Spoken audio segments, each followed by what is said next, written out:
আমাদের প্রধান উপদেষ্টা উনি দেশের 4টি বড় দলকে ডেকেছিলেন, বিএনপি, জামাত, এনসিপি এবং ইসলামী আন্দোলন।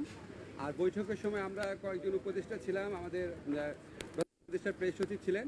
তো আমরা আজকের আলোচনা অত্যন্ত সৌহার্দ্যপূর্ণ পরিবেশে হয়েছে বলে লক্ষ্য করেছি। যতগুলা দল সেখানে কথা বলেছে প্রত্যেকেই বলেছে ফ্যাসিবাদ বিরোধী ঐক্যের প্রশ্নে তাদের মধ্যে কোনো রকম মতভিন্নতা নাই, তাদের মধ্যে কোনো বিরোধ নাই।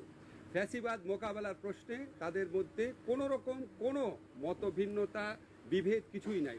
কিন্তু তাদের মধ্যে কেউ কেউ বলেছেন, দেখেন রাজনৈতিক মাঠে আমরা রাজনৈতিক প্রক্রিয়ার অংশ হিসাবে আমরা একজন আরেকজনের বিরুদ্ধে মাঝে মাঝে কথা বলতে পারি, কিন্তু এটা না তারা আমাদের রাজনৈতিক প্রতিপক্ষ, তারা আমাদের রাজনৈতিক সহযোগী। রাজনৈতিক মাঠে এই ধরনের কিছু কিছু কথা বলা হবে, এটার থেকে আমাদের কোনোভাবেই ধারণা করা উচিত না যে ফ্যাসিবাদ বিরোধী ঐক্যে কোনো রকম ফাটল আছে। এই ধারণা আমাদের করা উচিত না, এটা ওনারা আমাদেরকে আশ্বস্ত করেছেন। রাজনৈতিক দলগুলোর পক্ষ থেকে আমাদের দুইটা জিনিসের উপর হাইলাইট করা হয়েছে। একটা হচ্ছে আমরা আইন শৃঙ্খলা পরিস্থিতি রক্ষার ক্ষেত্রে আমরা যেন আরও শক্ত অবস্থান নেই, এটা ওনারা বলেছেন যে এক্ষেত্রে আমাদের কিছুটা ঘাটতি আছে, এটা বলেছেন। আরেকটা বিএনপির পক্ষ থেকে বিশেষভাবে বলা হয়েছে যে নির্বাচন প্রক্রিয়ার দিকে আমাদের সুষ্ঠুভাবে অগ্রসর হওয়া উচিত। আর হচ্ছে আমরা আমাদের প্রধান উপদেষ্টা উনি শুধু ঐক্যের কথা বলেননি, উনি বলেছেন আপনাদের মধ্যে ঐক্য আছে, এটা আরেকটু দৃশ্যমান হলে ভালো হয়। আপনারা যে ফ্যাসিবাদ প্রতিরোধের প্রশ্নে হোক বা গঠনমূলক কোনো কর্মসূচির প্রসঙ্গে হোক, আপনারা যদি একসাথে থাকেন, এটা যদি মানুষ দেখে, মানুষের মধ্যে স্বস্তির ভাব আসবে, মানুষের মধ্যে একটা অনেক বেশি মানুষ খুশি হবে এটা দেখতে, মানুষ দেখতে চায় আপনাদেরকে একসাথে আছেন, দেখতে চান। তো ওনারা বলেছেন, আরেকটা হাইলাইট করেছেন যে ওনাদের মধ্যে ঐক্য আছে। এটা প্রমাণ হচ্ছে ওনারা মাঠে যাই বলুন না কেন, যখনই প্রধান উপদেষ্টা ডাকেন তখন তো ওনারা এসে হাজির হন।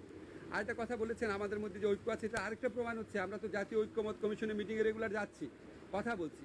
ওনারা মূলত আমাদেরকে যে এই মেসেজটা দিয়েছেন 4টা বড় দল, যে রাজনৈতিক দলগুলোর ঐক্য নিয়ে, বিশেষ করে ফ্যাসিবাদ বিরোধী প্রশ্নে ঐক্যবদ্ধ, ওনাদের মধ্যে একতা এবং ঐক্য নিয়ে আমাদের মধ্যে কোনো রকম হতাশা, কোনো রকম প্রশ্ন, কোনো রকমের টেনশন থাকার প্রয়োজন নাই।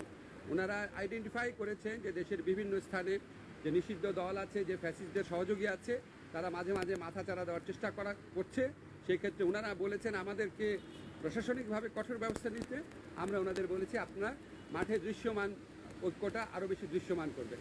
এই প্রসঙ্গ, এই সমস্ত কথাবার্তা বলে ভবিষ্যতে যে কোনো প্রশ্নে প্রধান উপদেষ্টা ডাকলেই সবাই আলোচনায় অংশ নেবেন, একসাথে মতামত প্রকাশ করবেন, একসাথে সিদ্ধান্ত নেবেন।